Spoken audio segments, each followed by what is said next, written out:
আসসালামু আলাইকুম প্রিয় ভাই। আমার এই বাগান বিলাস গাছটা আমি রিপোর্টিং করব, এই বালতিতে দিয়ে দেবো। তো অনেকে মনে করেন যে এরকম একটি বালতির জন্য 25-30 টাকা একটি বালতির জন্য রিপোর্টিং করার সময় এই পটিং মিক্সচারটাতে কি পরিমাণ সার দেবো। এই যে দেখেন, ফসফেট আমি 1 মুষ্টি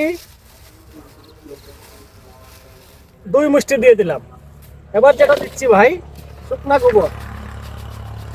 গোবর কিন্তু যে পরিমাণে মাটি আছে আমি ঠিক এই পরিমাণে নিয়ে নিলাম। নেওয়ার পরে এটাকে সুন্দর করে আমি এখানে উলট পালট করবো। এই যে এই বিটের মাটিটা কিন্তু আমি কিছু কমিয়ে দিব ভাই। বিসমিল্লাহির রহমানির রহিম। গাছটাতে ফুল আসতেছে, এটা বাগান বিলাস। এবার আমি গাছটাকে সুন্দর করে এবার বসিয়ে দিচ্ছি আমার একটা বালতিতে, 25 লিটার একটা বালতিতে। এখানে খাবার দিয়েছি গোবর আর টিএসপি সার।